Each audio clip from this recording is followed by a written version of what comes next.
बात पड़ोसी देश पाकिस्तान की करते हैं। महंगाई से पाकिस्तानी जनता की हालत खराब हो चुकी है, लेकिन बावजूद कि इसे दूर करे, इमरान खान से अरबों रुपए में पाकिस्तान ने अरबों रुपए में चीन से नया फाइटर जेट खरीदा है।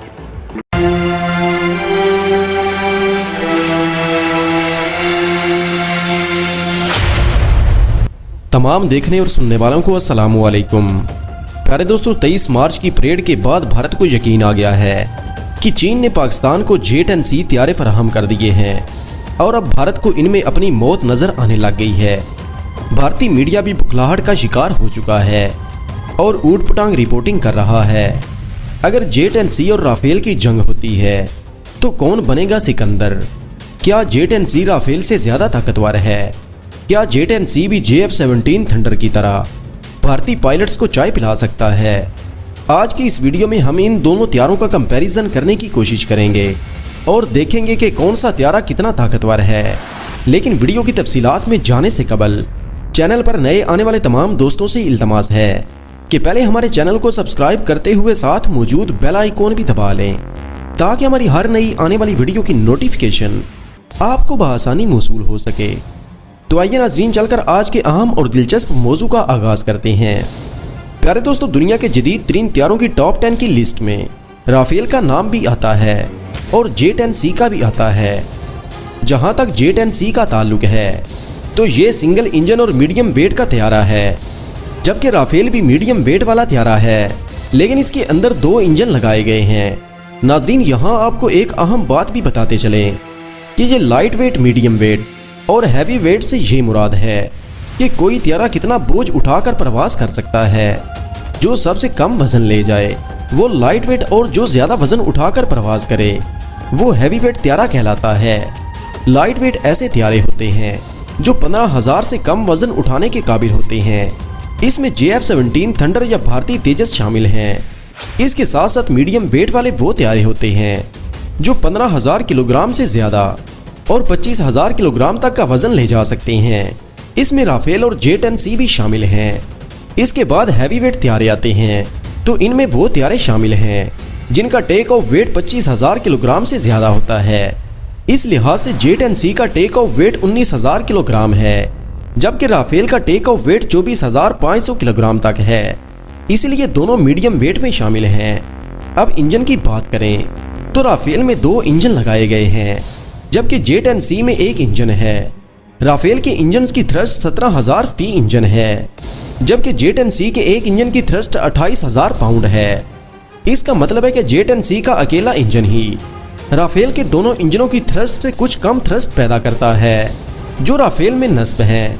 अगरचे ये बात दुरुस्त है कि 2 इंजनों वाले हथियारे की रेंज भी ज्यादा होती है और इसकी पेलोड कैपेसिटी भी ज्यादा होती है, इसलिए कि इसमें 2 इंजन लगे होते हैं। लेकिन दूसरी तरफ जेट एंड सी 1 इंजन वाला है, लेकिन इसके इंजन की ताकत राफेल के 2 इंजनों से कुछ ही कम है।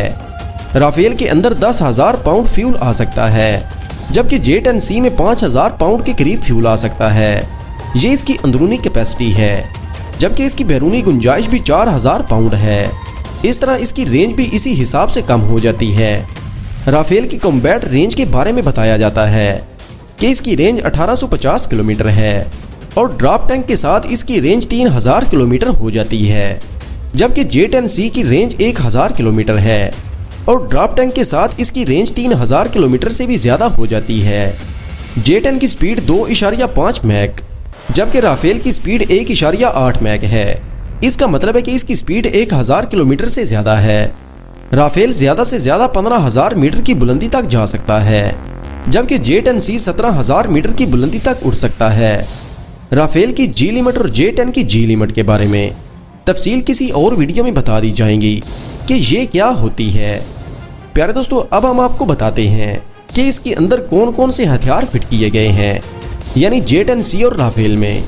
प्यारे दोस्तों, कुछ अरसा पीछे चले जाएं तो हथियारों की जंग इस तरह होती थी जिस तरह 2 पहलवान कुश्ती करते हैं, इसलिए दोनों एक दूसरे को तबाह करने के लिए इंतहाई करीब आ जाते थे और दूसरे हथियारे पर गोलियां बरसाते थे। लेकिन अब ऐसा नहीं होता, इसलिए कि अब हथियारों के अंदर जदीद मिसाइल फिट हैं जो कई किलोमीटर दूर से ही दूसरे हथियारे को टारगेट कर सकते हैं। ये वो मिसाइल होते हैं जो BBRM मिसाइल कहलाते हैं और इनकी रेंज 37 किलोमीटर तक हो सकती है। जहां तक राफेल के हार्ड पॉइंट की बात की जाए तो इसमें 14 हार्ड पॉइंट लगाए गए हैं, जबकि J-10 में 11 हार्ड पॉइंट हैं। इसके बाद बात करते हैं मिसाइलों की कि किस त्यारे में कौन कौन से मिसाइल नस्ब हैं। तो राफेल के पास फिजा से फिजा तक मार करने वाले 3 मिसाइल हैं, जो कि माइका मेटेओर और मैजिक 2 हैं। J-10C के पास 2 मिसाइल हैं, जो PL-10 और PL-15 हैं। माइका की रेंज 60 किलोमीटर, मेटेओर की रेंज 200 किलोमीटर है और मैजिक 2 की रेंज 15 से 20 किलोमीटर तक है, जबकि J-10C के मिसाइल की रेंज 20 किलोमीटर है। लेकिन इसके साथ साथ इसमें ये खूबी भी है कि ये ऑफ बोर्ड साइड पर भी फायर कर सकता है। बोर्ड साइड वो साइड होती है जो सामने की साइड होती है। इसका मतलब है कि ये मिसाइल किसी भी जाविये पर फायर कर सकता है। और इसकी दूसरी खूबी ये है कि ये 90 डिग्री ऑफ साइड पर भी फायर कर सकता है, यानी दाएं बाएं भी फायर करने की सलाहियत रखता है। PL-15 की रेंज 150 किलोमीटर बताई जा रही है और दोनों की स्पीड मैक 4 है। एयर टू सरफेस मिसाइल की बात करें तो MBDA अपाची मिसाइल है, जिसकी रेंज 40 किलोमीटर है और ये एंटी रनवे क्रूज मिसाइल है। और AS-30 जिसकी रेंज 12 किलोमीटर है। इसके मुकाबले पर J-10C में KD-88 मिसाइल है, जो फिजा से जमीन पर मार कर सकता है।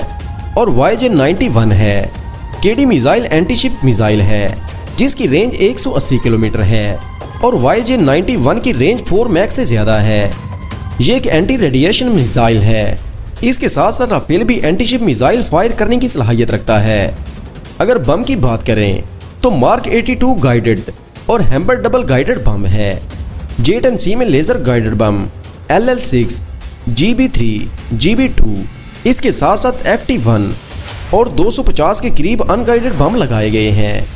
J-10C के अंदर फायर कंट्रोल रेडार लगाया गया है, जबकि राफेल के रेडार RB2 में 832 मॉड्यूल हैं। इसके साथ साथ दोनों त्यारों में टारगेटिंग पोर्ट भी रखी गई हैं और इलेक्ट्रॉनिक वारफेयर सिस्टम भी मौजूद है। इन सब बातों से हम इस नतीजे में पहुंच सकते हैं कि दोनों त्यारों में कुछ खसूसियात अलग अलग हैसियत से यूनिक हैं। इसलिए नहीं कहा जा सकता कि कौन सा त्यारा ज़्यादा पावरफुल है। प्यारे दोस्तों, आज की वीडियो में बस इतना ही। जल्द ही हाजिर होते हैं एक नई वीडियो के साथ। तब तक अपना और अपने प्यारों का ढेर सारा ख्याल रखिएगा। अल्लाह निगहबान।